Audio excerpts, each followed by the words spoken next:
This regular scheduled May 7th meeting of the Simpson County Fiscal Court to order, and I would ask that our maintenance director, Bill Roars, come forward and lead us in a word of prayer as we get started. We'll follow that with the pledge of the flag.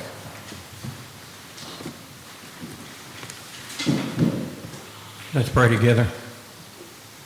Heavenly Father, as we come before you again this morning, we are thankful. We're thankful that you have given us another day of life. Lord, we thank you for the opportunity that we have now to come together and talk about the business of this county.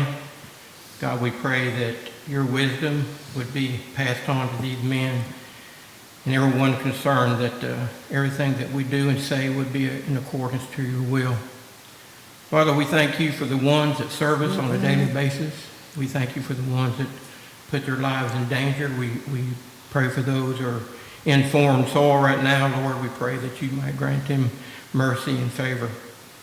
Father, we thank you for the ones that serve us here close. And this morning, as we honor Mr. Matthews, we are thankful as a county for his dedication over the years to what he has done and brought to this county. We ask, Lord, that in his days of retirement, that you would bless him and keep him safe. Lord, again, we thank you and we praise you for everything that you give us each and every day, what you provide for us and our needs. Lord, again, this morning we ask for those who are in need of a special comforting this morning. Lord, we pray that you would pour your grace and mercy out upon them. We ask it all in the name of Christ our Lord. Amen.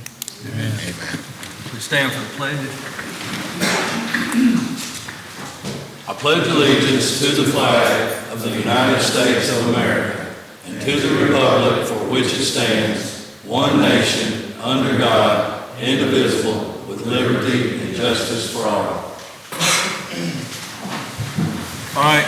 At this moment, we will take a minute for a public hearing, which will deal with the proposed use of county road aid and local government economic assistance funds.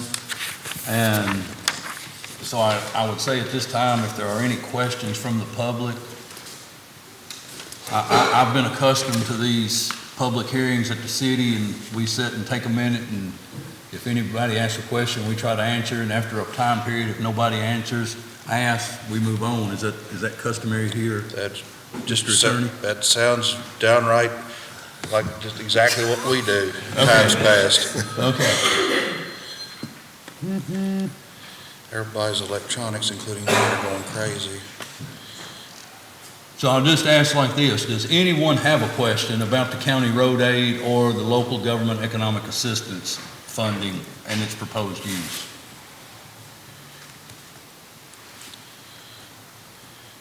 Seeing and hearing no questions, we will move on with the agenda.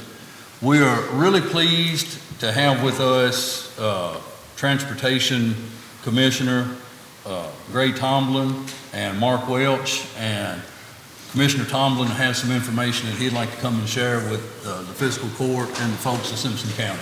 We welcome you here today, Mr. Tomblin.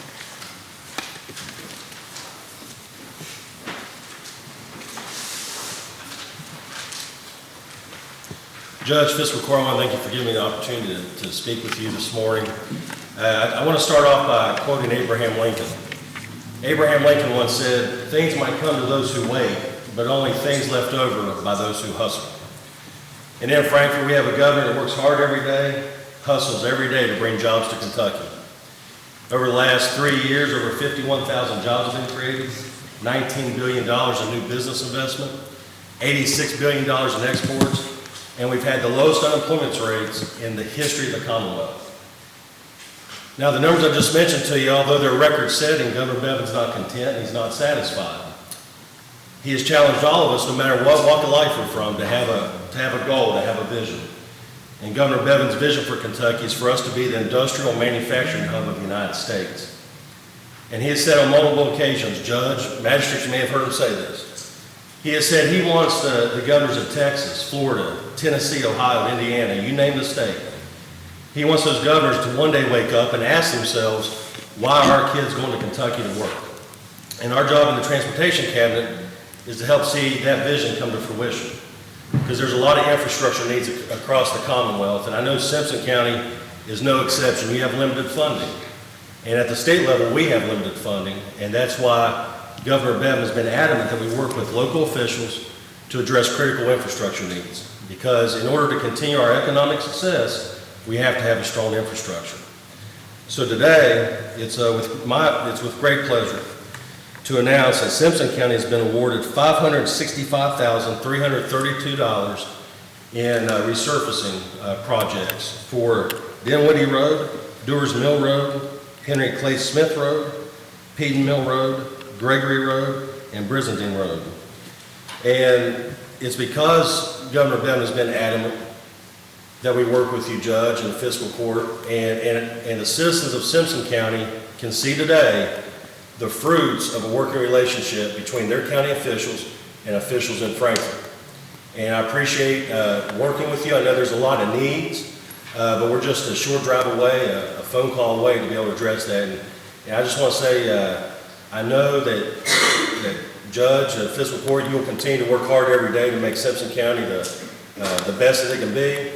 And I guarantee that Governor Bevin will continue to bust his tail every day to bring more jobs to Kentucky. And I appreciate our working relationship. All right, we want to thank you. We're glad to have you. Commissioner, we appreciate you. We really appreciate this information. I want to thank Mark Welch for all of his assistance and work in this, and especially our road department superintendent, Bobby Groves. He worked hard to compile a list and get things together for us. So we're very appreciative. Next, I'd like to call Mr. Bob Matthews up. We have a special recognition, and I want to step up and shake Mr. Matthews' hand as he comes up. Bob has retired effective April 26th, and I've had a personal working relationship with him for about 20 years, or however long he's been doing this line of work. I know Mr. Thurman has as well. But Bob has chosen to retire, and April 26th was his retirement date, and we just want to say to you that we really appreciate what you've done for our community and our county and the contributions that you've made as electrical inspector. And not just as electrical inspector, but educator, coach. I mean, Bob's been highly involved in this community for some time. I'd like to thank everyone for what they've done to support me. A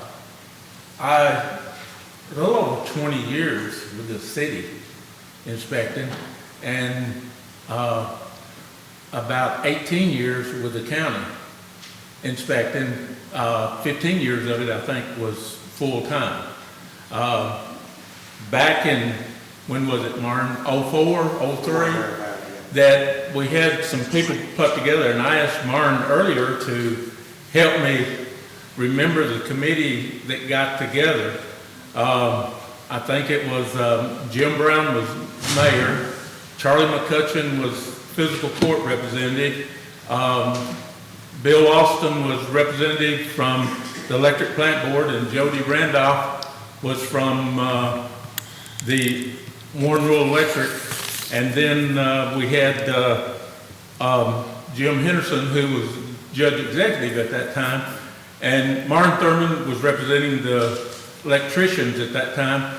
And we put together the inspection program here in Simpson County, and a lot of the rules that you see that Simpson County has for electrical inspections and the other things that we have came from that committee. And it was all put together. And Scott Crabtree put it all together for us and put it in writing, put it on paper. And the reason I like to mention those people, because we were recognized in the state of Kentucky as one of the best facilities for electrical inspections. We've received awards from the state level. The Department of Building and Housing, there's not many meetings that they didn't mention. The fact that at Simpson County, the way that we were doing it was the way that they would like to see happen statewide and all. We couldn't have done it without that committee. it would have never been put together, that committee. It never would have happened if the physical court and the city council hadn't supported it. And it wouldn't have happened if our county attorney hadn't backed me to the heels. And I thank you for that very much. But I would just like to thank everybody for the support that I've got. I appreciate it, and I'm leaving in good hands. Jim is a good inspector. We're one of 2 people that have received the Mario Zorio Award, and there's only 28 of them that's ever been given out. Thank you.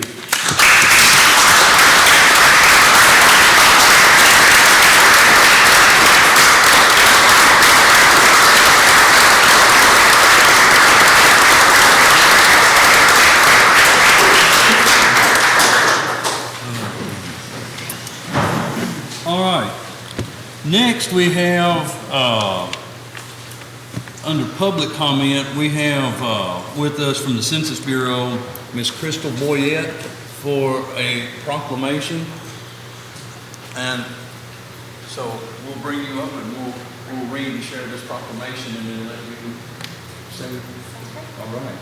So this proclamation today says, whereas the 2020 Simpson County Census is quickly approaching, and Simpson County and other local governments need to ensure a maximum response rate, and whereas Simpson County must count every resident in order to be fully represented in both the Kentucky General Assembly and the United States Congress, and whereas Simpson County needs to maximize census response rates among households in the county, as low response rates can result in undercounts of population and affect congressional appointment and funding levels for local programs. And whereas local preparation for the 2020 census will include the Simpson County Complete Count Committee, a group of local elected officials and community leaders tasked to encourage all households to participate in the census. And now therefore be it proclaimed that Simpson County supports the Simpson County Complete Count Committee, who will be engaging in publicity, outreach, and educational efforts with community leaders in an effort to overcome cultural, economic, and linguistic barriers regarding to participation in the census. And be it further proclaimed that Mason Barnes, Simpson County Judge Executive, urges all local governments and citizens to fully prepare for and participate in planning for the 2020 census. So I'll leave this with you. Do you have information you want? If you don't mind, just a few minutes. I'm going to give you a few minutes. Great, thank you. I do appreciate you letting me come today and speak. Thank you, Judge. So the 2020 census is coming, and it is simply a count of everyone living within the U.S. The Constitution requires that we complete a census every 10 years, and we have been doing so since 1790. So we've been at this for quite some time. The goal of the census is to count everyone once, only once, and to count them in the right place. The census is important and everyone matters, so it's important that you complete your census form. Responding is easier than ever. For the first time ever, we are offering an online response option in 2020. We will still have the traditional methods via paper questionnaire and over the telephone. Over the telephone, we are offering 59 different languages for people to respond to. Online, there are approximately 12 different languages that people can toggle between, so we're hoping to reduce any language barriers that we may have in responding. The census only asks just a few questions. It takes about 10 minutes of your time. We do protect your answers. We are held by Title 13 confidentiality law. We are penalized up to 5 years in prison, $250,000 in fines if we disclose any of that information. We will not release any of your personal identifiable information to any federal agencies, law enforcement agencies. We hold all census data very confidential. The census affects your voice in government. Just like the commissioner was speaking about funding at a state level, there's about $675 billion worth of federal funds that is allocated out based on census numbers. It then flows down to the state level. It then flows down to a county and a city level. So every person matters. George Washington University did a study that compiled all the federal programs that are using census data. And of those federal programs, if we miss one person in the state of Kentucky, it equates out to be about $972 of potential federal funds that the county misses out on. That number is huge whenever you think about the census only comes around once every 10 years. So if we round that $972 up to just $1,000 for easy math, $1,000 for one person. I bet everybody in here can think of a family of 5 that may be reluctant to participate. So now that's $5,000 if they don't participate, but that's only for 1 year. We're not doing another census until 2030.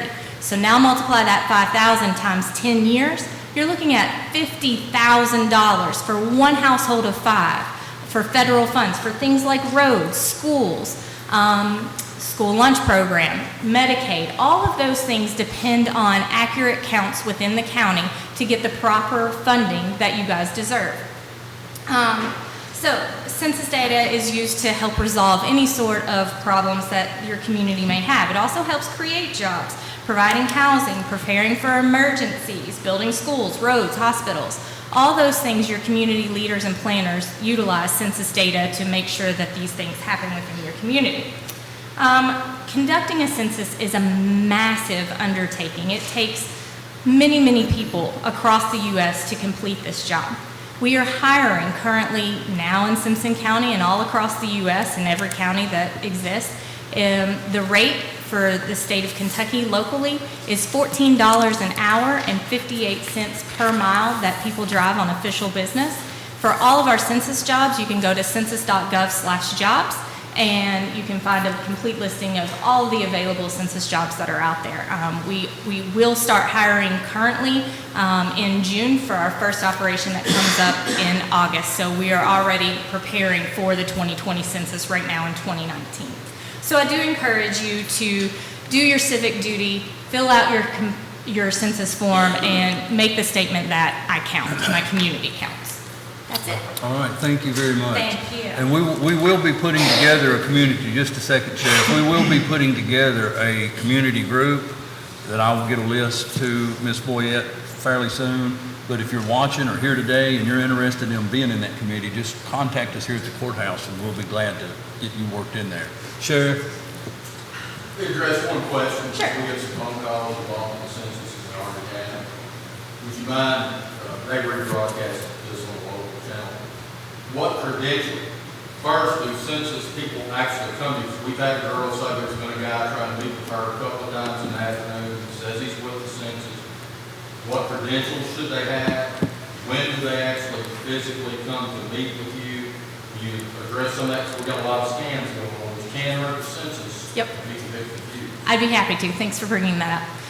So the Census Bureau not only has our once every 10-year decennial census, we have current surveys that go on. The current population survey, it comes up with the nation's unemployment rate. It's an ongoing month after month survey. I've been with the Census Bureau for 15 years. I don't just work once every 10 years. So we do have field staff that exist month after month in every single county conducting these current surveys. So that may be the example that the lady brought up for you. But all of our census employees should have ID badges. If they are census takers, they should also have a window decal within their car. And also they should be able to provide you a 1-800 number for you to confirm their employment with the Census Bureau. So if you have any questions, please feel free to ask for that identification badge and that 1-800 number to confirm that they are indeed a census employee. Thank you very much. Thank you. I'm sorry, I have another question. Love What it. are the hours of operation for census takers? That's an awesome question. So our census taker jobs are very, very flexible. You create your hours. There is no census office, so you are based out of your home. So if you only want to work a Tuesday and Thursday from 4 p.m. to 6 p.m., we find you work on Tuesdays and Thursdays from 4 p.m. to 6 p.m. So it's as flexible as you want to make it. Any other questions for Ms. Boyette? I hope I'm saying your name correctly. You are. You're Very doing good. great. All right. Thank you so much. Thank you very much. Also, we have with us today Community Action Transportation Director, Mr. Carol Duckworth. We'll ask him to come up. He's got some information he would like to share with the court.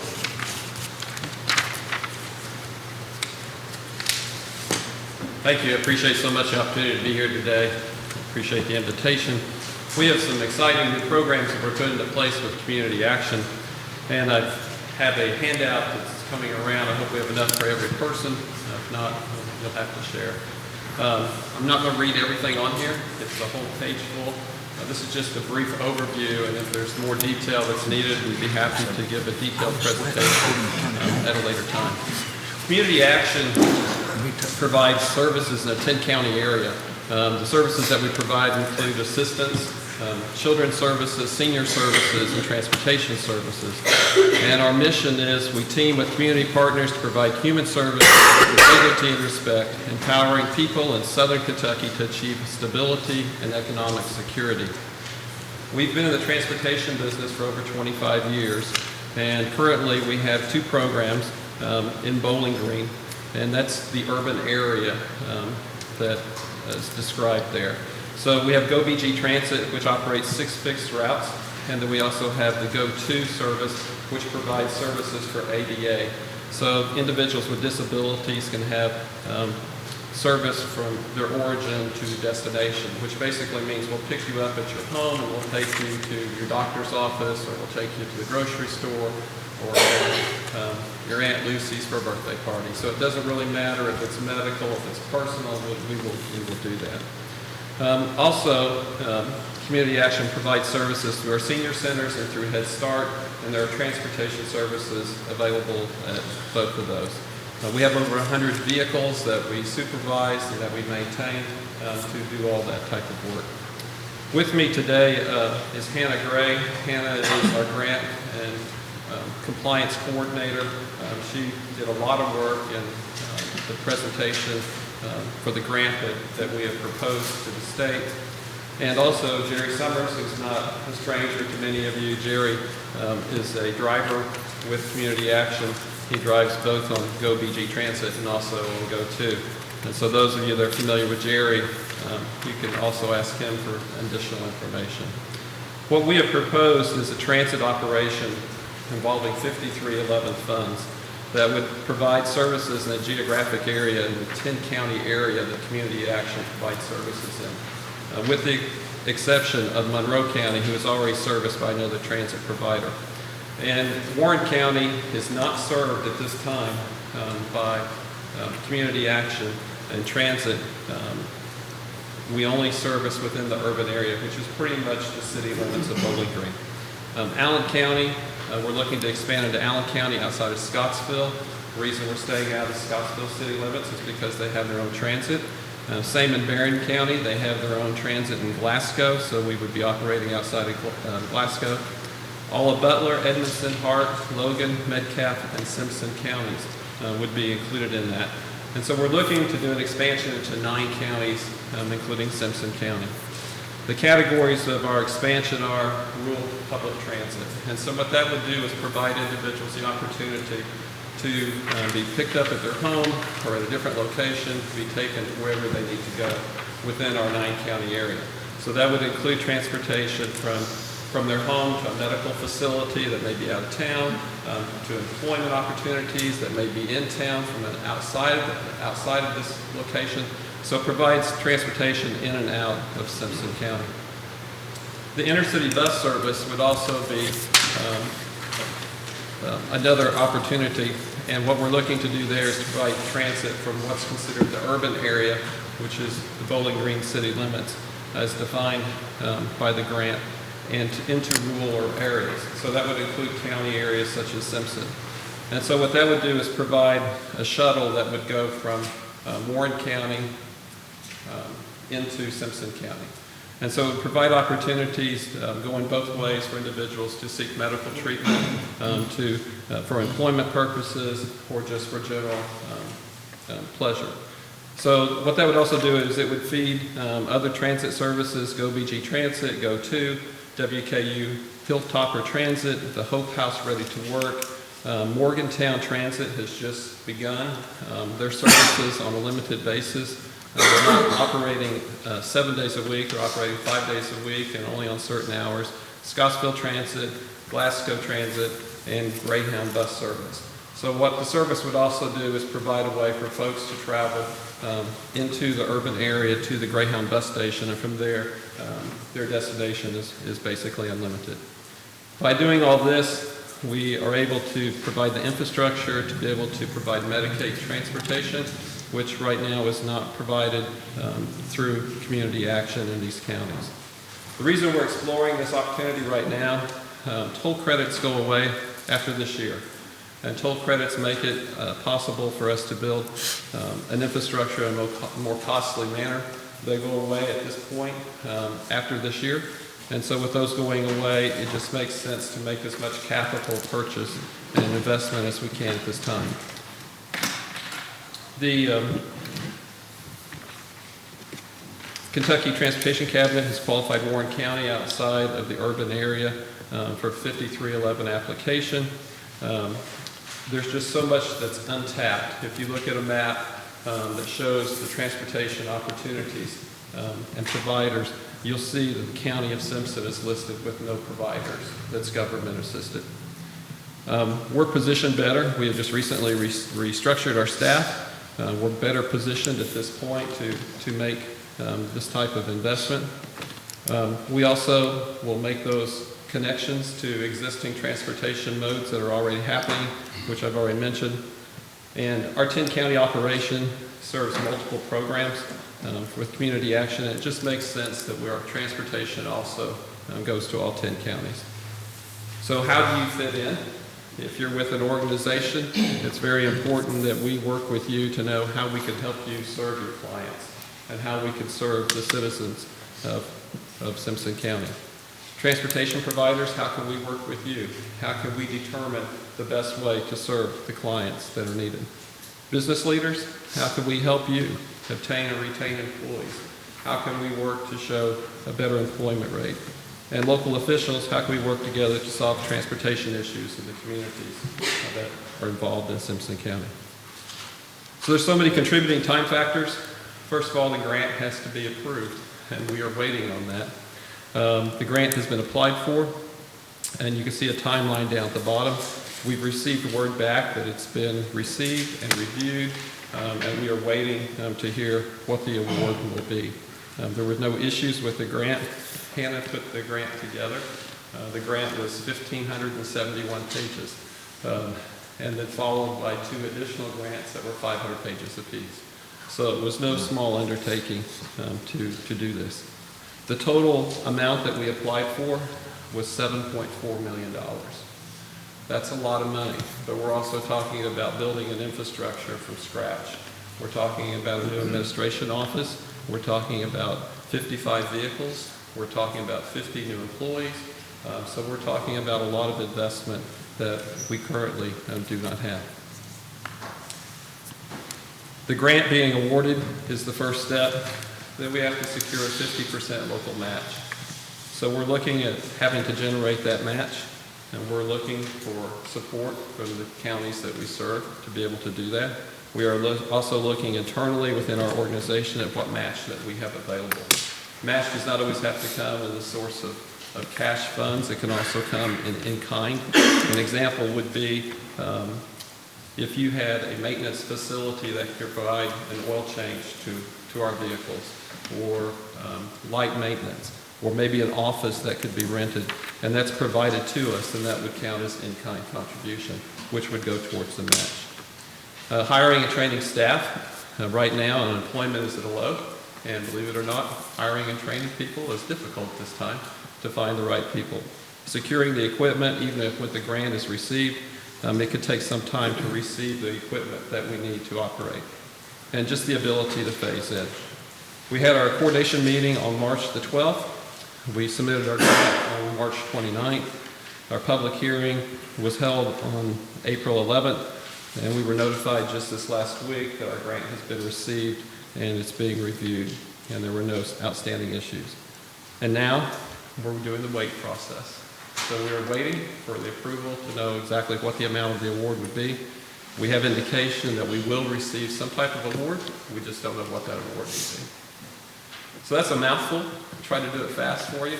And if you have any questions, I'll be happy to take those, or time purposes. Do you have any idea on the time frame of the award of the grants? I mean, you're just, We hope we hear by the end of May, okay? but it may be the end of June before we hear it. And when you say local government match, I mean, what type of dollar amount, or have you gotten far enough that you know what that dollar amount will be? Well, the total match that we'll need is going to be 1.4 million, Right, but that's to operate in 9 counties. right. So when we break it down to individual counties, it'll be less than that. But to give an example, we're looking at 3 vehicles per county. That's not saying every county will exactly get 3 vehicles, but what that's saying is that that's the way we budgeted it. Depending on what the need is, there may be a need for 4 vehicles in this county and 2 in another county. So without knowing exactly what the need was, we had to use some basis to do that. So once you know what the grant will be, you would have a better idea of all that, and I'm sure you'll be reaching back out to not only us, but the other 8 counties and so. We'll be preparing a business plan to work off of. Okay. All right. Any other questions? Thank you again for the opportunity. All right, thank you for being here. Still under public comment, is there any other? If not, we'll move to regular business, and I will let everyone know that you're not obligated to stay here and listen to all of the business, but you're very welcome to do so. So in other words, we won't be offended if you get up and walk out on us. All right. First, under regular business, gentlemen, if you've had an opportunity to review the minutes from our April 16th meeting, we just need a motion and a second to approve those minutes. Motion by Myron, second by Nate.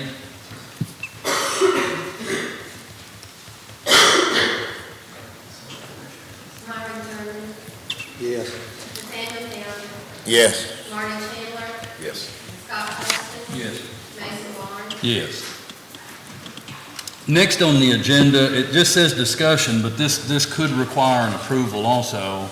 The Historical Society has requested to do an escape room. Now, if there's anyone in here that has participated in or really knows what an escape room is, I'll be glad to have you come up front and explain it.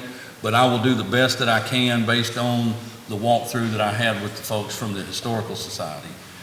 What they're trying to do is part of the July 4th bicentennial celebration during the day that there'll be a parade and all the other gatherings downtown. Of course, we've committed that the courthouse will be open for tours and things will be going on. They would like to use these 2 rooms over here that are somewhat in a disarray, but they say that the condition they're in would suit their purpose well. What they do is they will come in and stage the room, hide clues in the room, and you pay to go in, like by teams, I guess, and you're competing on a timed event to gather the clues, and once you get the first clue, you get to move to the second clue, and I don't know how many clues you go through, but you have to solve all of these before you're able to exit the room, and whoever exits the room first, whichever team is the winner.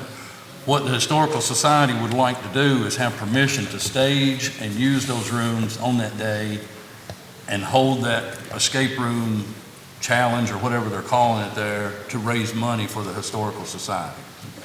And I met with them, we walked through it, and they asked me, I said, I don't really see an issue with it, but that we would need to discuss that in a court meeting. But they would like to know so they can start gathering. We won't be responsible for getting anything into the room. We won't be responsible for getting the stuff out of the room. They will stage it, take it out. I guess my only question is, Sam, do you see any liability doing that? There's always a potential for liability. I'm not trying to make. Any more than letting people tour the courthouse? Yeah, I mean, I'm not saying. No, that's I'm not trying to be sarcastic, honestly, just, I guess that's my default setting. But, I'm just saying, there's always a potential for exposure. Off the top of my head, I don't really see, unless somebody trips and falls or something. But I could do that during, the only reason I asked that is if they're charging people. You know, if you're letting people come in and walk. Well, I think it would be worded more as a donation to the Historical Society. I don't have a problem Well, with it. and, I just and had we the can question. always, Would this need to be a motion and a vote, or just a nod of heads? That's on you, Mr. Attorney. let's take a vote just All to be right. safe. So, Belt suspenders. okay, so, the motion would be to allow the historical societies to set up these two rooms that are in disarray to do a fundraiser during the bicentennial. And as I said, I don't see a problem with it. I mean, if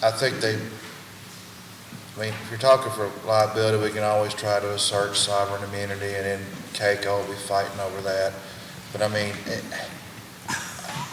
what I'm getting at is, off the top of my head, I don't see any undue exposure on this one any more than usual. Now, as soon as I say that, circumstances will make a liar out of me, but I don't see that being a problem. I'll make a motion. Scott's made a motion that we allow the Historical Society to use those two rooms as a fundraiser during the bicentennial. Myron seconded. We don't have to go through That it. just be on that date. It'll be for the July 4th, it's the day of celebrations. Scott, we could do a fiscal court team and challenge the city commission to see who could get through it first. As long as you don't have the city and the county attorney having to participate. We couldn't do it without the brains of each operation. Once again, I don't think you want us involved then. All right, so we have a motion and a second. Scott Hudson. Yes. Myron Thurman. Yes. Nathaniel Downing. Yes. Barney Chandler. Yes. Mason Barnes. Yes. All right, next up is to review and approve a medical center wellness contract. This is essentially a contract that we already have in effect. It's just the medical center has changed the name of the group doing business as to Commonwealth Health Corporation. And this deals with, I guess, our things that happen if an accident happens, when we have drug testing or random drug testing. Is that? Yeah, and they're already providing these services. In this contract, there is no increased cost to the current service. It's just a change of their name in the contract, so they need it updated. So we need a motion to approve this contract and authorize the judge to sign it. I make the motion. Nate's made the motion. Second. Myron, second.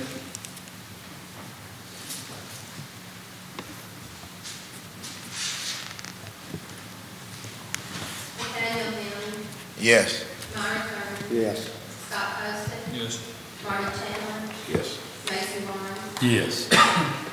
All right, the next item will clear up some conversation from our April 16th meeting, and this is to review and approve resolution number 2019-0507, an interlocal agreement regarding city and county purchasing.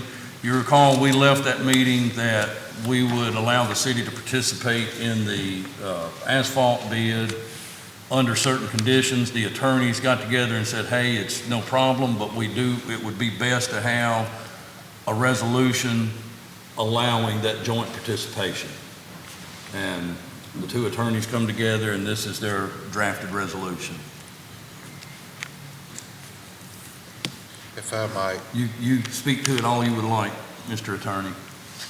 Well, maybe not all that you would like, because we yeah, would y'all like to be out here don't by- want to do that because Yeah. we'll be here too long. Basically, I talked with Brother Crabtree about this, and we came to the conclusion, actually, his idea, and I agree it's a good one, is that in the future, while there may be times it may not be a good idea, there may be times where it's a good idea to bid stuff together. And so instead of doing this one time, is to maybe have a more lasting, proposal, agreement to that effect. Which would really need to be maybe in the form of an ordinance. I'm getting to that.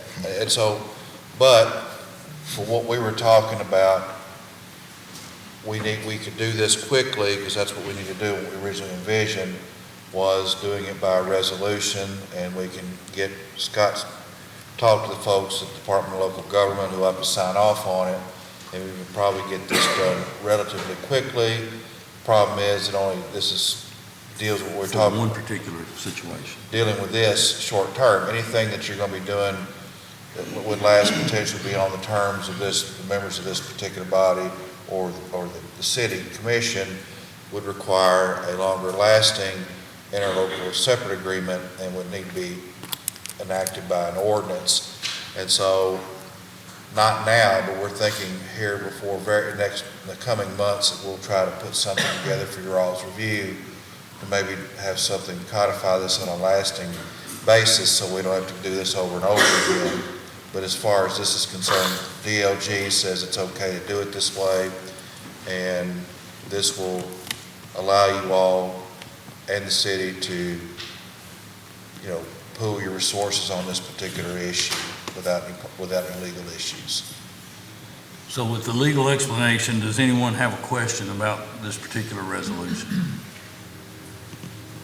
That's all I was saying when we talked about this first. I just wanted to make sure No, that that it was all. Scott and I blessed it. And in the conversation, as Sam has already adequately talked about, we would need to discuss that if we want to look at other joint ventures such as this, other things, we would need to do an ordinance, but we don't have to for this one-time event. Correct. But according to what we voted in the last meeting, we essentially do need to approve this resolution. That is also correct. So we're either going to have a motion and a second and an affirmative vote, or we're going to have to repeal the vote from the last meeting.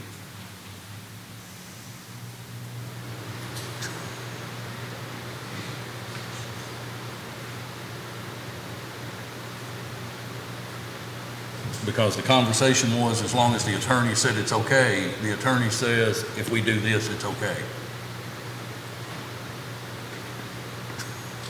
Anyone? Yeah. Anyone?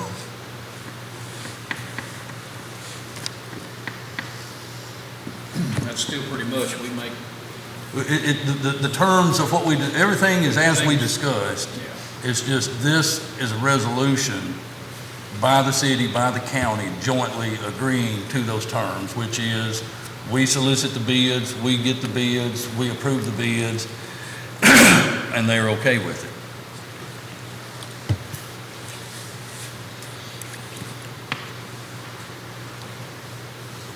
I'll make a motion. Scott's made a motion, Second. Nate second.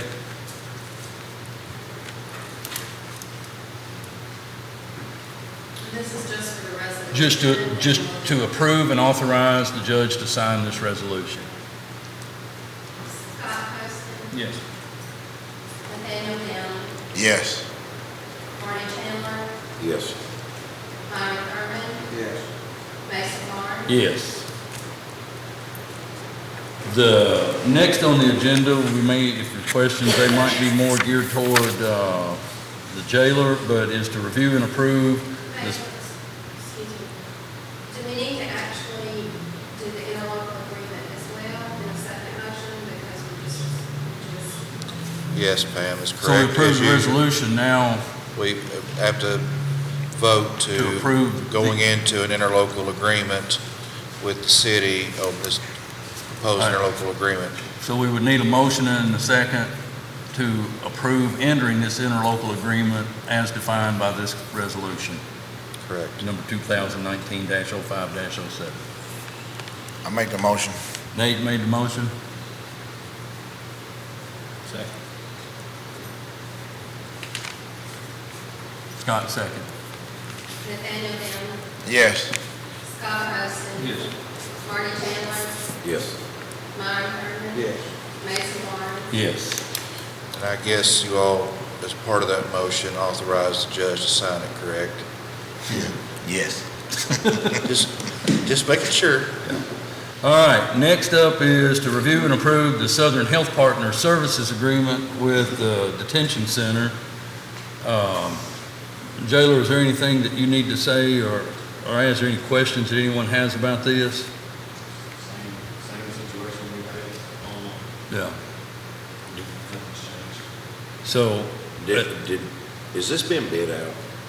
No, this is, we had, the reason crazy meetings because we just kept reviewing it.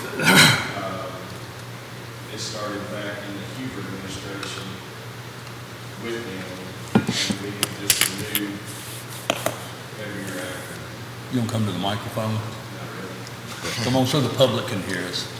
So the folks at TV Land can hear you. This contract was signed prior to my administration, and we have just continued to renew it. Did the auditors say something about it not being bid? I thought I heard they said No, something. it was the food contract.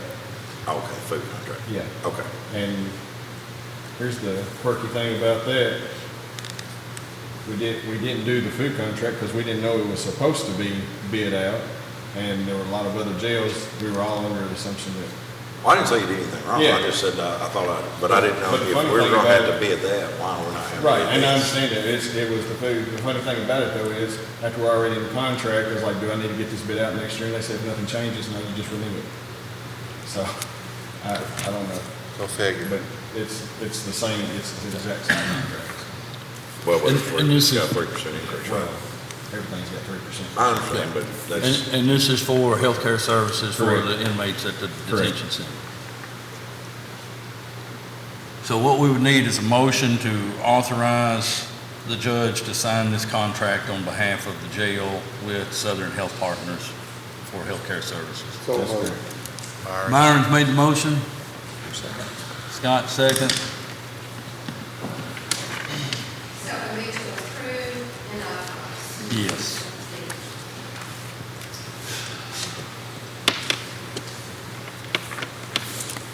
Myron Thurman. Scott Poston. Yes. Marty Chandler. yes. Nathaniel County. Yes. Mason Barnes. Yes.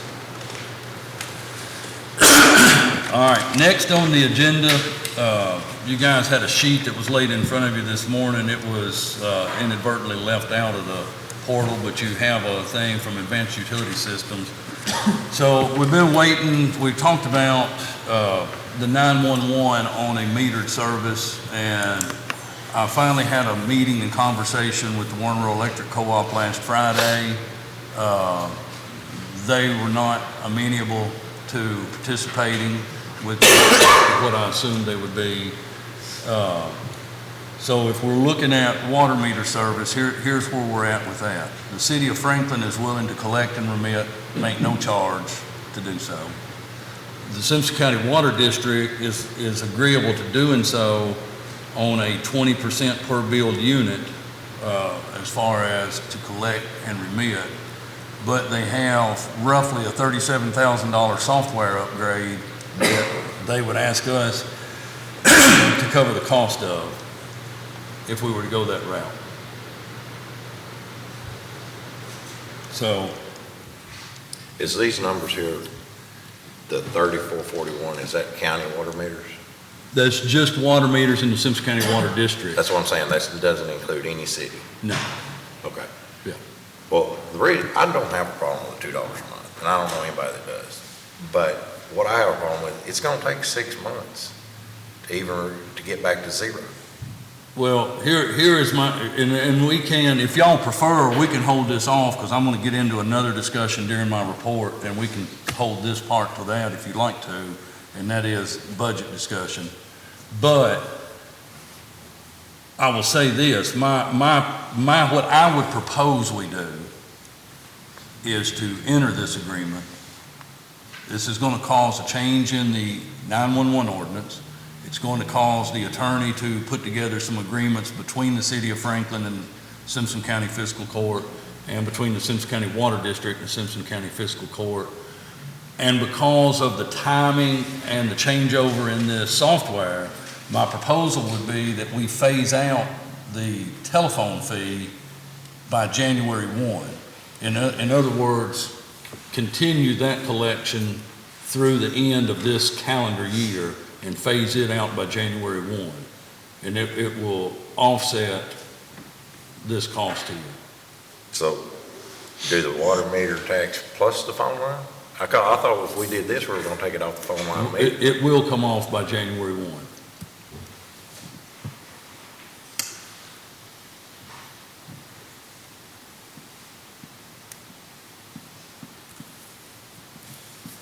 like I say, I just don't see that we're benefiting a lot by doing this. We're only gonna gain $37,000 in the whole year, by the time you take all their expenses off, and the 20 cent. But the software expense is a one-time expense. I know, but that's what I'm saying, and now, you're not gonna take it off the phone line, they're gonna be double paying for water meter No, plus the phone the line county for 6 resident, months. the county folks will probably not start collecting this. The water district says it will be at least September. If we give them the go-ahead the 1st of May, they're saying it'll be at least the 1st of September before they're able to administer.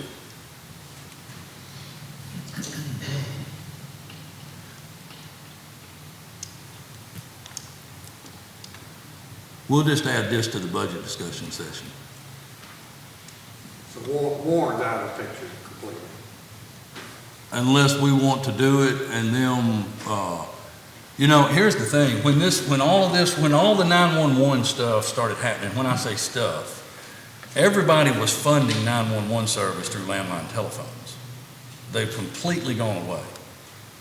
Now, you're either gonna find a way to collect the $2 that had been being collected on the phone line, or you're just gonna take it out of your general fund, tax revenue, one of the two. When local governments first started implementing this on water meters, some of the water districts challenged it in court. There was a ruling in the court that it was permissible to attach this fee to a water meter for the purpose of 911. Now, the folks at the co-op did not tell me this, but they pretty well said that no one has attached this to an electric meter yet, and we don't want to be the first ones. And it led me to believe that if we were to pursue that, there would be litigation involved. Now, they did not say that, but it's not worth that. We can accomplish what we need to accomplish through the water meter. And it would also be my suggestion, you see here Simpson County's breakdown of the meters, it would be my suggestion that we not apply that fee to those irrigation meters that are being used out in the field.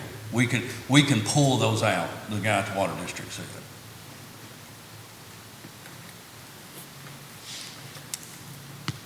So we will. I'm good with a vote, but if there's still more questions, we can hold it to the budget session. But if anyone would be willing to make a motion that we enter into this contract with Simpson County Water District, you're also, as part and parcel of that, you're going to have to authorize the attorney to rework the 911 ordinance as far as the collection, and also authorize the attorney to review and put together agreements between the city of Franklin and the Simpson County Water District for the collection and remittance of those fees.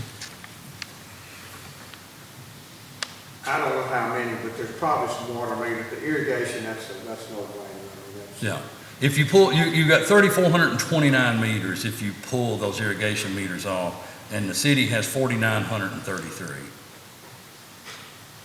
Are there you think there's some farmers out here just has water meters so they can fill up their water tanks, when they spray? I mean, I don't know how you determine. Well, I didn't really poll Mr. John Dix, the manager of the district, but I understand that, irrigation may be the way they label a farm meter, was what I understood talking to them.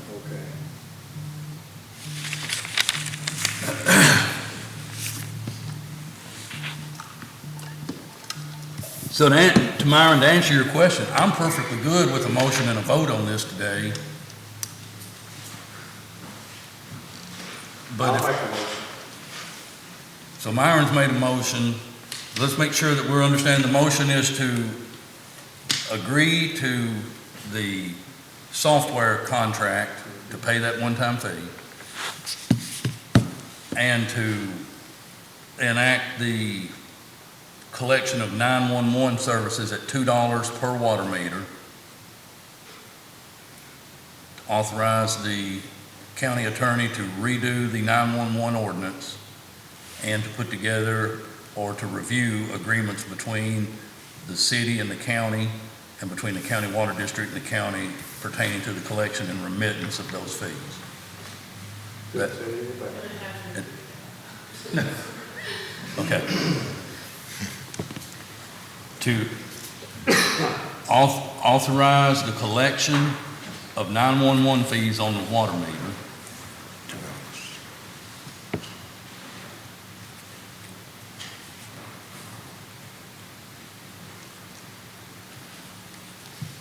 Now, are we gonna stay for $2? Yeah, at the same $2 fee it currently is. Myron, I'm gonna say this, and you let me know if you're okay with this being part of your motion, that we will authorize the county attorney to modify the current 911 ordinance and phase out the collection on landline fees by January 1 of 2020. Okay. There'll be some language concerning irrigation on this. Yes, and we'll also, yes.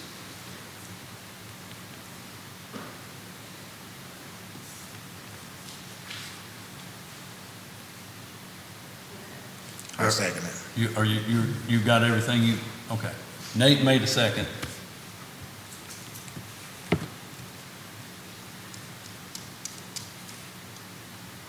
Myron Thurman, Yes. Nathaniel Downing, Yes. Marty Chandler, No. Scott Huston. Yes. Mason Barnes. Yes.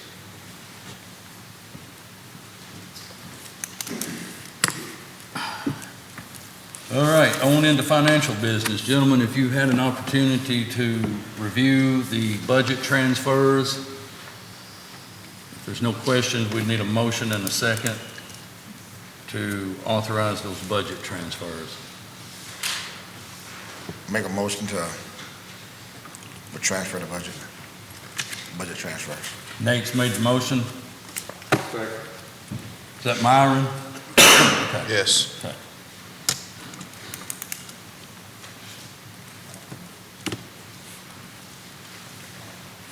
Nathaniel Downing, Yes. Myron Thurman, Yes. Scott Huston. Yes. Marty Chandler, Yes. Mason Barnes. Yes.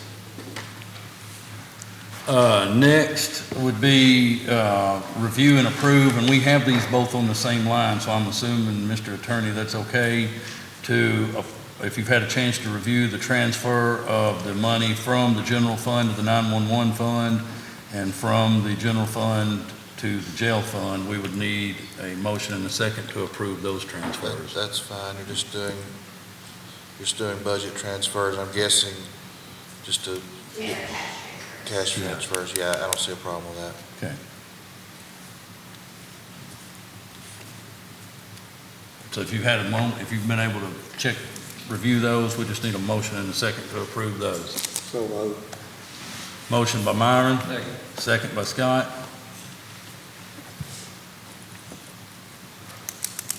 Myron Thurman, Yes.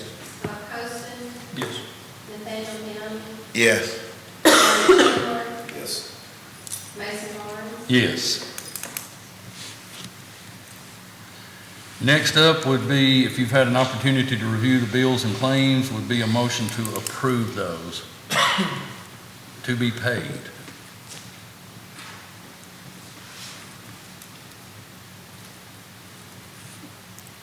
Make a motion for the bills claims to be paid. Nate's made the motion.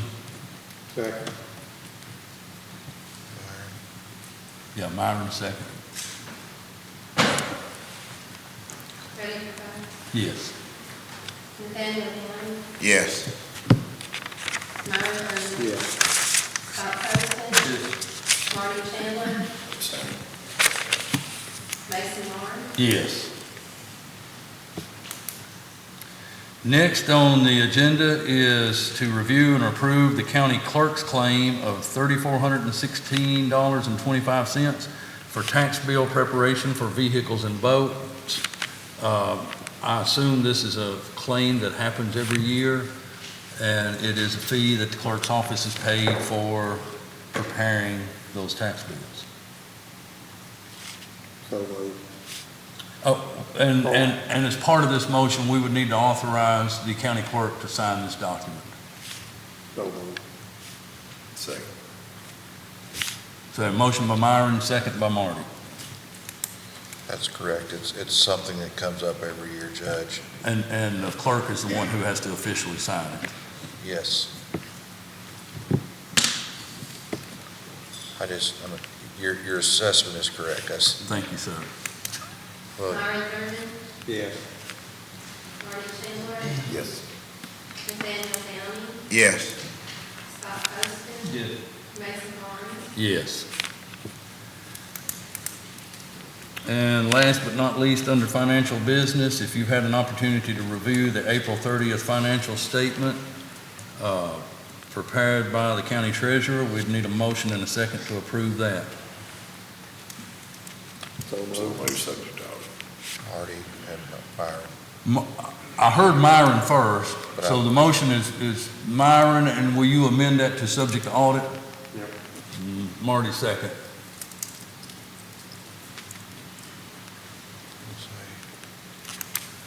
His was actually correct, so that's fine with the correction. I just heard Myron first. No, you're right. Doesn't matter. Huh? Doesn't matter. Oh, No, it doesn't. Myron Thurman, Yes. Marty Schindler, Yes. Nathaniel Downing, Yes. Scott Poston. Yes. Mason Barnes. yes. On into reports, and I've got a little bit to discuss here, under Judge Executive Reports. First thing I want to say is I didn't realize there were so many weeks and so many days of events and functions and such going on, but there's actually this is 3 weeks of things here.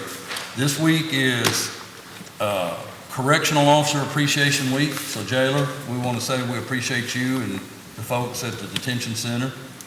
It's also Teacher Appreciation Week, so we would like to say that we appreciate all of our teachers and educators here in Simpson County. And it is also Nurses Week, so we appreciate all of those who take care of us and keep us healthy. And you tell Ms. Cassandra that we especially appreciate her as she is a correctional officer and a nurse. She appreciates y'all too. All right. Gentlemen, I also want you to be aware that Joe Perry tendered a resignation effective May 14th. So we have got everything handled on a temporary basis until we're able to secure a permanent contract. So just wanted you to be aware of that. We will set and plan for what will have to be the last and final budget planning session.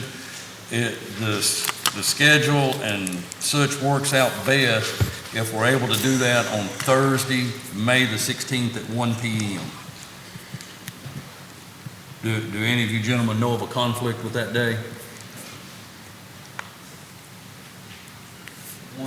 1. Don't forget that today at 11 o'clock is the community walk with your elected officials at 11 o'clock around the courthouse. 11:30? 11 o'clock what we done. I thought it was 11. Yeah, Okay. At either rate, it's either 11 or 11:30. I'm glad to go walk, but if there are 2 of you gentlemen that would like to walk today, I'll be glad to do other things as I have a meeting at noon anyway. 11:30, this says. 11:30? May 7th. Okay, Scott says that the county clerk is right, that it's at 11:30. So I won't be able to participate because I have to be at a noon meeting. I might walk 10 minutes, but, all right. 2 other things I have. I want to acknowledge Bobby Groves and the folks in the road department. Marty, I know you have been out there and checked. I've been out there and looked at some stuff and went over. They're doing an outstanding job getting that road ready, getting things together for hopefully the completion of the Barn School Road project at some point. I don't think there's really a time frame on the bridge just yet. But I just want to acknowledge you guys' hard work, and you're doing a great job. Now, part of that, there has arose quite a discussion about the parking area. And just about all of the folks that live right along Barn School Road as you approach the bridge they are highly not in favor of having a parking area there. Well, we talked about that before, when we started talking about this project.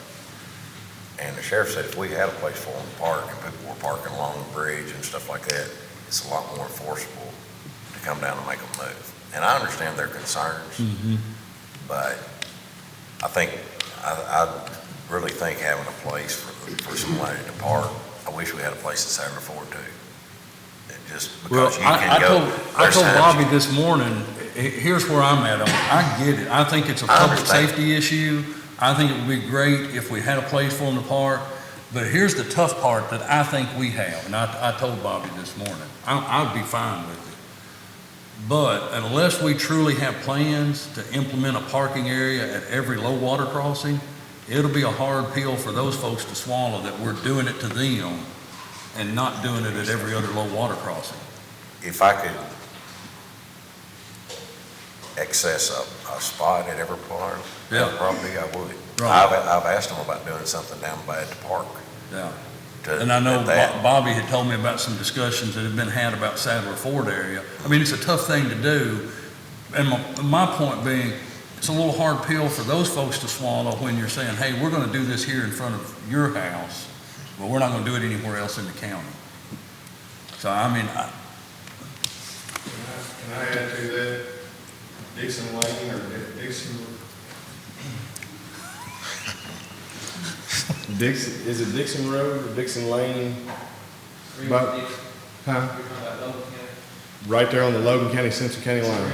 R. Dixon, yeah. There's a problem there too. I mean, people go out there and kayak and they park on the bridge or they'll park beside the roads all the way down through there. It's pretty difficult to get through there, but on Saturdays and Sundays, that's what they do. They utilize their natural resources and them kayaks and they have family days. But it's difficult to get through there. So. Have any of you guys, I mean, been to see, since they've cut the road, I know Marty's been out there, have any of you been to see? I mean, I think it's a great idea. I'm also not really hyped up on forcing people that live out there to have something that they don't want if we've not actually made a vote by the court to do so. But my question, I mean, and I think here was the question that some of those people out there in the area raised anyway. The parking area is going to be kind of up on a hill. Are the people really going to park there and pack their kayak down? Or are they going to drive down and unload their kayak and then pull back up? Or are they just going to get as close as they can, park and go on and do what they, I don't know what people would. I would say they might do it one time, but if they were towed, because they're not parking there, I'd say that would catch on pretty quick. Yeah. And that's what I was saying, the sheriff he was saying if there's a place to do it, it's more enforceable. Sheriff, you may have the microphone. Strong's a little bit bigger sometimes than people think about. If you have a park, this is not a park, you have a park ranger that's at the bridge and you can talk to people. That ain't what you got. Sheriff's office, we got about 2 deputies out on a shift when we're lucky. Sometimes we don't have that, but that's about what we have. To maintain everything in the county. We don't mind calling her, but realize what you do when you call her. If we can see somebody's impeding the bridge, we don't mind calling the record. But there's not somebody there to talk to unless you just happen on them when they're getting their boat on. They're gonna be back 4 hours with their family. Now they're standing there at the bridge and their car's gone and they're starting to get dark and now you've got a panic and they're calling, what's going on? They don't even know where their car's at. Okay, so that's what happens when you call the record. I'm not saying it shouldn't happen. I'm just telling you that's where you're at. Then you got the ones that, if they don't have a phone, then they're knocking on the neighbor's door going, hey, you know what happened to my car? You know where it's at? So, we don't have any problem with towing a vehicle that's sitting in the middle of the bridge that somebody's left. Don't have any problem driving through there on the weekends as we can and making sure everything's social. But as far as the sheriff's office being able to fix people parking, it's the same as any other roadway. Is it infringing on something? If it's not, and they've just pulled off, we generally leave them alone. That's not me endorsing the kayaking and stuff. But this isn't, you get one vehicle. On a good Saturday or Sunday, you may have 15, 20, 30 vehicles. If you went across the county, you got more than that. Now, a lot of these people that are coming, it's not just local residents that you can train on this. Maybe it's somebody that's come in from Warren County or somebody from Tennessee. They have no idea other than, I'm just gonna put my boat out and, I'm not hurting anything, I've pulled it off here. So that's something you've all got to consider. I don't, either way, whatever y'all decide is fine, but don't think it's as simple as we can go out there and just tow every vehicle that's there, and then there's not fallout problems. You go to a concert in Nashville and you park where you think you can, and you do something, you come back after the concert, your car's gone, you're going through a night of turmoil. That doesn't mean you didn't have responsibility maybe not to park there. So consider how you want to mark the place. If people's vehicles are going to get towed, you need to have not just one sign, a bunch of signs saying, no parking, you will be towed. And then we'll do the best we can as far as calling records, but honestly, that's on y'all to decide which. That's what I was gonna say. If you're gonna try to enforce a parking area, the point you made about the signs, you're definitely gonna have to do that. Probably, like you said, more than one sign. The other concern that was voiced to me was that in the evening, because I don't kayak, so I don't know all this, but I would say most kayakers are doing it during daylight hours. I mean, I would say you don't have many midnight kayaks. Not many, but you do run late sometimes. Okay, People, but the concern that was voiced to me was, now you're just creating a little parking lot area for people at night to gather up and do whatever they're gonna do and leave the place trashy and messy and so on and so forth. And the question that come up in that conversation was, if it's something that absolutely has to be done, could there be a light out there over the parking area? I mean, those are just some issues that I think we need to think about. And I also think we need to think about putting 2 or 3 trash receptacles up. Right, and here's the thing. We can put up the signs, we can put up the trash receptacles, and we can put up the light. But you're not going to keep people from littering, from parking on the road. You're not. You're just not going to keep it all from happening. You can prepare the best you can for it and hope that People are gonna park there whether you provide a parking area or not. Yeah. those items though, from my shoes, because I try to be just and fair with everybody, it's a lot easier for me to tow your vehicle off when there are 2 big old signs clearly stating it. It's a lot easier for me to cite you for littering when there was a receptacle for you to put it in. And I don't know the answer to this question, but I'm going to say that we have kayakers that come here from other counties or even from Tennessee. Oh, yes. That kayak, because we do have so many access points to the water.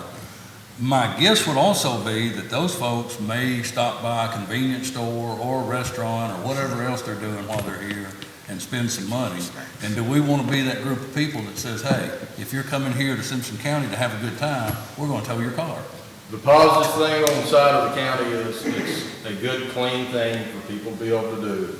Believe me, and if people don't know it, there's drug problems going on everywhere. Eric can attest to the people that come through his door. If your kids aren't out on meth, heroin, and the worst they're doing is going kayaking on a Sunday, and the issues of car, really think about that, because that's what we need to be encouraging. If you're out hunting and fishing and doing positive things in life, with your family, that's a lot different. I'm not saying you don't have people that want to drink a little beer and do this and that, but really think about the positive things we have to offer. Yes, it's a tourist thing to come in, but a lot of them are locals too. On a given day, and I'd encourage all the magistrates, as the weather gets prettier, go out on a Saturday and look at the people that are coming through. Probably 50% are from Simpson County, and the other part are probably people from Warren. But you know what? Our people go up to Warren County and over to Logan County and jump on their waters too. So, if you have any questions, let me know. I encourage every one of you who hadn't been through Sadler Ford on a Saturday or a Sunday afternoon to go drive. Oh, it's rough, because Sadler Ford is really narrow, and then it kinks real bad right at the end. It's tough. I've been through there. Yeah. And imagine trying to cross that with a tractor. Bobby, what should happen, me and or Marty, because it's your district out there, should maybe just go talk to all of those people that live right there, probably from Williams Road down, and just kind of get their feedback and bring it back here. Does it mess you up if we don't gravel that lot, if we hold that off for just a little while? Okay. One thing that we have done though, Okay. by moving that road, there was a little area where maybe 4 or 5 cars could park off the road, and that's gone now. Because that's where we've taken that area up when we relocated the road. Yeah. So you've made it tighter. Judge, I'd also recommend, I just thought about it, that if the parking lot goes in, maybe have a closing time for the parking lot. That way, when we do regular patrol, if we are finding people, we can remove them. Because if you don't put a closing time, they're not breaking the law and they can sit in that parking lot. And we're all about following what the law is. You have a right to be here or not. You know, if it's county property and you want to put a closing time, that gives us something to work about when a neighbor calls and says, hey, it's 9 o'clock and I'm hearing 5 of them up there in that parking lot. Well, if it doesn't have a closing time, you can be there. How many cars do you think can fit on that, what we're talking about? Well, of course, how big area you want to take out. And probably depending on how people want to park when they get there. That's what I was thinking, 12, 15 is what. Yeah. If you get one guy come in there and parks long ways across a bunch of stuff, it can mess that up, but, I understand. yeah. But there's a part too, y'all need to put up trash cans. I mean, Y'all could clean we'll that. figure out how we can keep it clean for you too. At least once a week. I think another problem is, and you make a point was, well, no one else has this gonna have this done. Well, to be fair, we haven't had a project to redo all their bridges. And Valid point. when we redo their bridges, that's something that needs to be taken in, their low water crossings, that's something to be taken into effect. And that's something you can mention to them if they ask that question. We're trying, and maybe that's something to look into on these other low water crossings, is maybe putting in a parking area, so they wouldn't be, one, it probably needs to be happening, and two, I can tell you, it they don't. absolutely will not happen in Satterville. Probably not. No, there is no probably to it, it absolutely will not. Now, at the park, I can see it, Yeah. I can see it happening at, off of Kenneth Drive. Yeah. So, we'll talk to those folks. Okay. We may not be able to address this at the May 21st meeting, but in our first June meeting, we take it back up. One more thing on my report, and then I'll get to the rest of y'all. I've had 2 folks contact me that are interested in locating solar farms in Simpson County. Both of those folks want to know if the county government would be amenable to them locating a solar farm in Simpson County if they are awarded the project. Now, that's a tough question to answer, but one proposed location is the south part of Warren County, or south part of Simpson County out here, that would encompass several hundred acres. Another proposed project is in the southwest corner of Simpson County that would encompass approximately 1,000 acres in Simpson and 1,000 acres in Logan. I'd say this is something that needs to be talked about at planning and zoning, for the regs, to see if there's any regulations, talk about the state Well, the regulations. one gentleman that was here went and talked to Carter. Okay. What was, Nothing to keep him from doing it. I don't say, I'm not up on the changes, but I cannot imagine the planning and zoning regs have anything regarding solar farms at this point. There's nothing that would I would also like to know, like, state regulations and things, because it sounds to me like this is it is a huge project. First I've heard of it, but you would think on that, there would be like some state or federal regulations on it that would have to be met. Well, yeah, this is a TVA initiative, and they'll handle all of that part. Right. My biggest concern is, especially on the 2,000 acre one, is losing 1,000 farm acres out in the southwest corner of Simpson County. It's the most fertile I mean, area. it's some of the best ground. I mean, everybody says that about where they're at, but. No, that is the best ground. It is the best. That's the best ground in the county, So, agricultural land in the county. But if they buy it, that's, I can fix them up 400 or 500 acres in East Simpson if they want. I'm sure they. I think they need it a little flatter than East Simpson County ground. All right, I would just relay back to them that we really have no position one way or the other at this point. Is that fair enough? Yeah. I can't say, I don't know enough Yeah, about that's what I'm it. saying, we have no position one way or the other. Yeah. That's what I relay back to them. With that, I'm done with my report. Mr. Chandler? I was gonna bring up about the bridge, but that was the only thing I had. Mr. Downey? Yes, with the Boys and Girl Club, we didn't meet last month as a board. And moving on to the Parks and Recreation, it is quite a few things that going on right now with the park. One is, for example, the FS Little League has donated $15,000 to cover. 15,000? Yes, 15,000, because they had heard that that the diesel John Deere Gator out there is like needing to be replaced.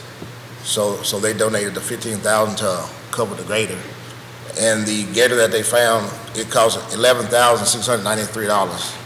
That's without a trade-in. And with the money that's left over, Mr.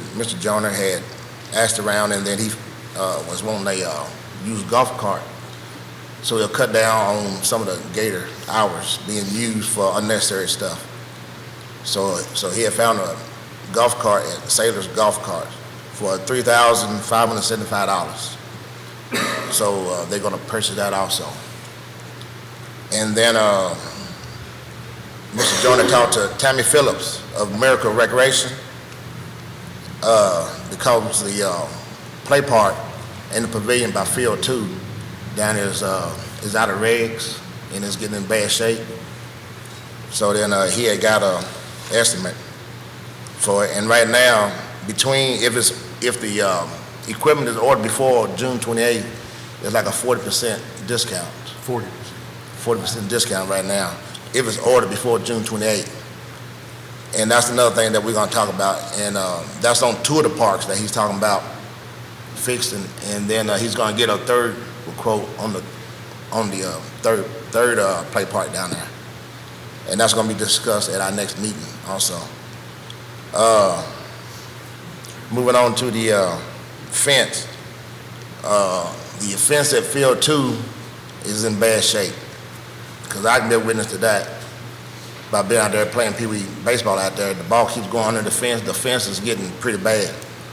And he got an estimate to replace that chain link fence of $22,140. And then we're looking to try to replace it sometime this year, because that fence is in bad shape out there. And the FS Little League is going to the property. They're gonna put a building out there down there by the batting cage, approximately 16 by 30-foot building. And what it's gonna be used for, it's gonna be used for meetings and drafts and et cetera, for other things down there. And it's gonna be and then they're gonna do the expense upkeep on it. It's not gonna be on us or anybody else. The FS Little League is gonna do all the expenses of it once they put it down there. And that's all that was talked about. Like I said, some more of this other stuff we will address in our next meeting that we're gonna have this month coming up. Thank you. That's it. Thank you. Mr. Poston? Mr. Thurman? Mr. Attorney? Couple of things. One is, taxes are now delinquent. We need to get out and pay them, because tax sale's coming up in August, and the third-party people can buy them, and that can cause that will jack things way up, and if you don't pay it off, conceivably they can file a foreclosure, and they have done that in the past. Please pay those. Also, Judge and I talked last week, and I realized that I've not had this discussion in several years, because I haven't had to, but we basically, with the exception of Brother Chandler, we pretty much have a new fiscal court this time. My recollection is that we have standing committees.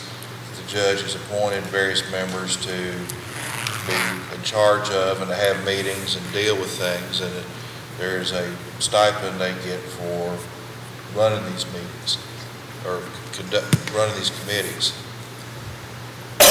Years ago, my first or second winter meeting as a county attorney, I was new at this and still really wet behind the ears, and my counterpart from Boone County, and for those who don't know, that's basically a suburb of Cincinnati, northern Kentucky, Bob Neese, basically was telling a horror story about basically someone had dropped a dime and reported them to the AG's office. They were taking the money, but they were appointed, weren't doing meetings, weren't doing just taking the money. And the Attorney General's office said that's not right. If you're going to have these committee appointments and take the money, you're going to have a committee and have a regular meeting, even if it's quarterly. It can be monthly or quarterly, but you got to have regular meetings. And if you don't get the money. And then now worse, they told Bob, the Attorney General's office, you're going to have to ask them to give the money back. Well, you can imagine how that went over with the magistrate saying, no, you're supposed to be running these meetings, but since you're not doing it, you got to get the money back. A couple of them did, but 2 or 3 of them didn't. And then under orders from the Attorney General's office, Bob had to sue his magistrates in circuit court to get the money back. Now, there are a whole lot of lawyers in Boone County. What do you think those magistrates were doing? They were beating the bushes trying to find someone to run against Bob, and poor Bob was doing what he was told. And so what I'm getting at, Marty, if he thinks hard, will remember I had this discussion years ago. I was not the only one who had an oh crap moment at that gathering. So I came home and had a talk with Judge Henderson. He swallowed hard too, and so the very next meeting I had this warning call, and the people who were running the committees, all of a sudden, the judge and the magistrates got real serious about setting meeting times and so forth. And so what I'm getting at is, my understanding from the judge is, to his knowledge, there had not been a whole lot of meetings like the insurance company and the facilities committee and that sort of thing. What I'm getting at is, I'm asking you all, if you're in charge of these committees, y'all need to start setting up a time, because you're new, you need to start setting up, and I don't care if it's quarterly, I don't think annually will work, but it doesn't necessarily have to be monthly, but you need to have, and sometimes you'll be busier than others. I know that Squire Randolph was, in charge of the budget, and 2 or 3, 4 months of the year, he was really busy, and it wasn't so bad after that. But it's like Blake Tarpley, the Squire Tarpley was dealing with insurance, and there were times he was really busy, and other times he wasn't. And so I'm just saying is, if you're going to have these committees, y'all need to start having meetings, even if not much happens, certain times of the year. And so the reason I'm telling y'all this is I'm trying to avoid a problem down the road. And just, as I said, I probably should have mentioned this sooner, it just hadn't occurred to me, but because we got a whole new slate of folks. So y'all probably need to get together with the judge and talk about, your committee assignments, and you can pick people on your committee. I mean, you're just a chairman. You can pick your own folks. You think will help you with it. Well, I think those, and here's the thing, I wasn't aware of all that Sam was telling me until we had this conversation last week. But I think all of those committees were set and named in the first meeting of this year. So, I mean, the committees have members already, so you're not necessarily having to scrounge up committee members, but they're named by position. To add to that, auditors ask for that, and there should be some type of documentation when you meet, like you know, business conducted or anything, the date, and then that should be, you know, we can maintain that in our. So with the gravity of the news here, what I will do is I will shoot out an email to each one of you individually as to which committee you are and who the members of your committee are, and I'll help you try to get a date and a time set up. You have flexibility. If you want to, you don't have to do it at night, you don't have to do it at noon, you don't have to do it, I mean, you can, in the morning, you can set them any time that it works for you and your committee members. Because I'm going to make a guess that most of y'all, as I can't either, can't remember which committee you were appointed to. I'm on the equipment. Okay. Transportation and equipment, Marty Chandler, the sheriff, the jailer, the fire chief, and road supervisor. Facilities, Nate County, P&Z administrator, facilities maintenance supervisor, county clerk, and Renaissance director.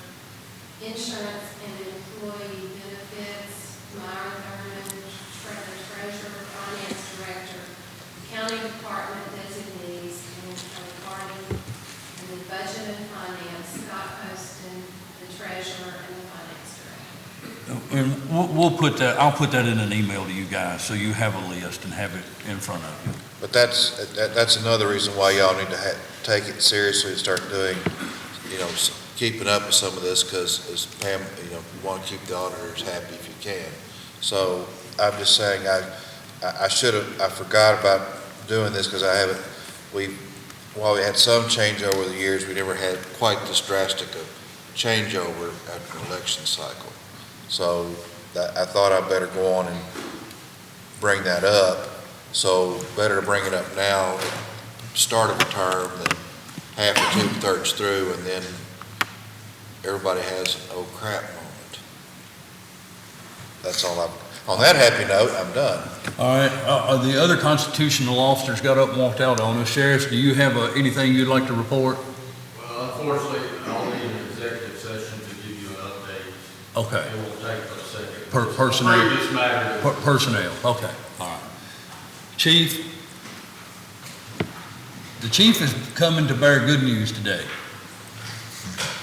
Good.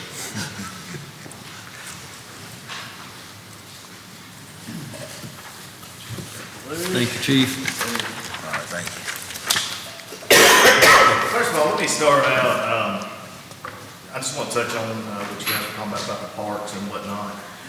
And just include in this discussion at some point, I think we need to come to the table. You know, as this kayaking thing, you know, is really catching on, a lot of people are doing it. It does put a little bit more of a stress on us. You know, Sheriff mentioned, you know, people not coming back. A lot of times kids will go out, it gets dark, you know, they think they're going to be out for 2 hours and they're out for 4 or 5. Mom and dad call, you know, hey, we can't find Junior.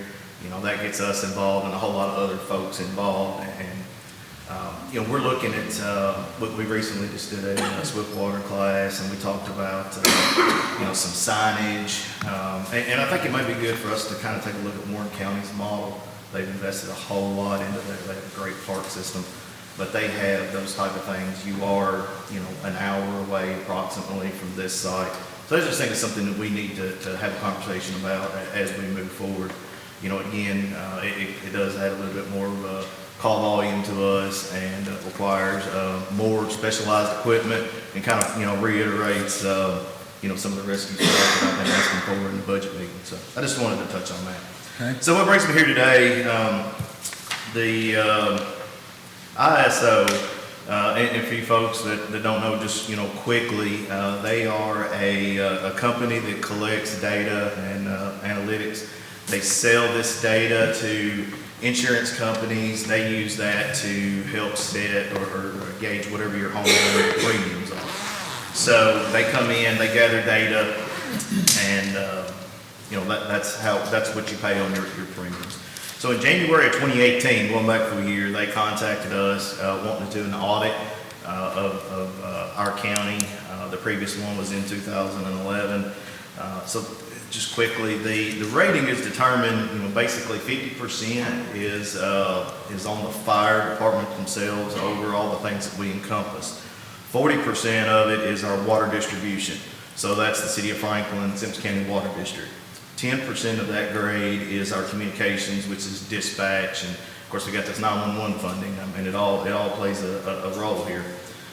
What you have in front of you is just kind of a summary. I didn't obviously print out the whole thing because it's quite a bit here, but that's just a snapshot of kind of what we're dealing with. So we spent about a year gathering this data and training on our ability to demonstrate. You know, if they want to come in and see, you know, what we're saying we can do, we have to be able to demonstrate that. So this January, you know, a full year after we've trained and gathered data and all that, we actually turned over the data that we had comprised. And let me brag on Nelson just a minute here. He's done a great job with our data management, and I cannot tell you how many spreadsheets this guy has kept up with, you know, for training and run responses and all this kind of stuff that they want, so that we can physically just hand them this and say, here it is. I am not a spreadsheet guy, you know, and he is. So, you know, he's done great for me. So we received our final report this past week. So currently, as of the 2011, we are at a 5Y rating. That's where we're at. So effective August 1st, we're actually going to be a 4Y. So that is good. So the lower the number, the better. So it's kind of graded on an inverted scale, if you will. So you start out basically with 0 points and a 10. So as you gain points, you know, those numbers kind of, so, and you can see our total points there, 65 roughly. So we're kind of a solid 4, which is a good number for us to be at. So, you know, as always, we'll be looking into the report, and you know, there are a couple things I have a little question about that, you know, I'm gonna have to contact the company and just kind of see what it was exactly. There were some points there that I think, you know, it's not going to be enough that if we challenge it, it's going to move us up. You know, those are sub points. But obviously, you know, if there's something out there that we can do better, you know, we want to try to do that. So, again, you know, I just want to take a minute and, you know, thank our partners, the Simpson County Water District, you know, for what they do and helping us get that data. Testing, City of Franklin Water, same way, those guys have been great to work with, and then our dispatch center as well. So there's a whole lot that goes on to this. It's not just the fire department, so it's a collective effort. But again, like I said, I want to say thanks to Nelson for all his hard work, and you know, all the firemen. Again, we spent about a year training on this stuff, just running drills. You know, if we could lay a hose line in a minute and a half, you know, we would run it again and see if we can do it in a minute 15. You know, and those guys were, you know, sick of it by the time we were done, but they've all done a really good job. So, is there any questions? I'll be glad. I mean, if you guys want to get into this, I mean, there's a lot of good stuff there. I'm sure you don't want to do it today, nor do I. But you know, if you don't have an interest in it, it's like watching paint dry. I mean, it's that dull. I just want to commend you and congratulate y'all on your efforts to get this rating down. What it can mean, not necessarily just a 1-point drop, not necessarily, but the ratings can mean for the insurance companies that go by those ISO ratings, as that rating gets better, your insurance premium can reduce. But now, from a 5 to a 4 may not be, so, but, you know, but it's a move in the right direction for our fire It's department. in the right direction. You know, I don't know how much more we can do with the resources we have to make that number any better. I mean, honestly, and one thing, if you look on that sheet, personnel is where it took a beating. And it is, I mean, it just... Well, it wasn't that long ago that rating was, higher than a 6, wasn't it? So, well, yeah, so previous to that, in 2000, early 2000, there was a rating. Of course, there was 2 departments. So there was a city was at a 4. Then the county rating was at a 6 and a 9. So when, you know, we merged, the 3 numbers kind of went away. But again, you know, keeping in mind, you know, the city at that time, the city limits were quite a bit smaller. I mean, I remember when we, you know, annexed in Walmart. So, I mean, you know, you're thinking about area, it was a whole lot smaller area. So really, when you think about, what we've done with before, and that's encompassing Simpson County, I mean, that's a pretty good thing. I think it's good, really good. But yeah, on that note, I mean, again, this takes effect August 1st, so let me throw that out there before I get a ton of phone calls. It's August the 1st is when that takes effect. So, that might be a good time for people to shop their insurances and all of that. I'm not gonna promise you that the rating is gonna go down. Depends on who you ask. A lot of folks kind of lump a 4, 5, and a 6 kind of in the same money range. You're not gonna see, a huge difference, but you might. I mean, I just encourage people to be diligent and shop it around and, see what happens. Well, I appreciate your efforts for getting it, for working it out. Yes, sir. All right. I'll give you mine, or I'll give you mine. You can pay me, you can have mine. Thank you. All right, thank you. No, John, on behalf of emergency management, y'all have anything? Bobby? Yeah, there's something new to address now, I guess. Do what? There is something we need to address. Okay. Because of your announcement that the state had with the road funding, one of those roads they had included in there was Dinwiddie, which the previous fiscal court last year had already approved that to be paid this spring. So it was just a partial. But we had $35,098 to go to that road. So I would like to move that, keep that in that district and extend our paving on Roby Bethel Road. Are y'all following what he's saying? Move that funding, I guess, does that take a motion of the court? So we need a motion and a second to transfer the previous Dinwiddie Road funding to Roby Bethel Grove Road. Correct. That's what I'm saying. I'm asking, is anyone willing to make a motion? I had a reason, I have paving that may start before the next court meeting. They may not, but they might. So Right. make a motion on it. All right, Scott's got the motion, Myron has the second. Thank you, Bobby.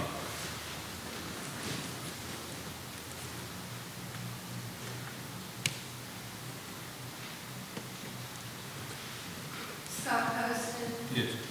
Lonnie Thurman. Nathaniel Downs. Yes. Marty Chandler. Yes. Mason Barnes. Yes. Maintenance Director, do you have all right, sir.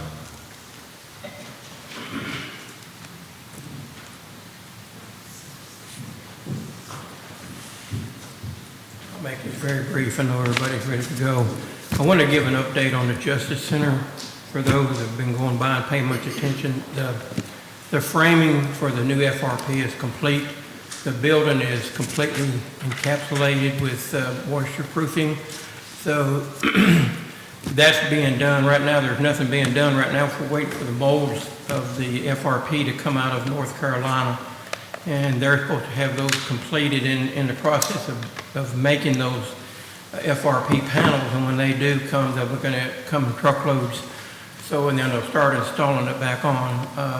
In the next month, we should see the footers and those things needed to build the canopies on the entrance door and the exit door. And we'll also be seeing some work on the generator being started. One thing I wanted to make it to the court that we understand, when I went down there the other morning, when I realized all the work that's been done and what the type of building we had before that was done, that, that building still belongs to Simpson County. That's you all's building, that's our building, that's the people of the county's building. And we're getting this thing fixed with a $3.3 million project, and I'm thankful for the state for when the new administration came in, this project could have been knocked down or moved out, and it wasn't. It was held in so that we could get this done. So it's going to help to maintain our property, so that now there's still a lot of inside maintenance that's not going to be covered. But this project is going to repair all the leaks, the damage done to the drywall, to the wallpaper, and everything. Things that are still not being taken care of on a daily basis. We have 37 heat pumps in that building. They're going on 15 years old. So with that in mind, I'm replacing one in the basement at a cost of $3,700. So we still have a lot of things that's going on that we may have to come up with someday, but right now, I think we should be very thankful that the state is taking care of this project for us, improving our building, and hopefully that if anybody has any questions about any kind, they can, see me. Bill, thank you for that report. All right, gentlemen, you heard the sheriff. We need to have a motion and a second. Also, probably possible litigation. Okay. According to KRS 61.810, we need to have a motion and a second for an executive session for the discussion of proposed or pending litigation against or on behalf of the public agency, and discussions or hearings which might lead to the appointment, discipline, or dismissal of an individual or employee. I'll make the motion. Nate's got the motion, Scott second. Nathaniel Downing, Yes. Scott Poston. Yes. Martin Schindler. Myron Thurman. Yes. Nancy Barnes. Yes, and we will take a 5-minute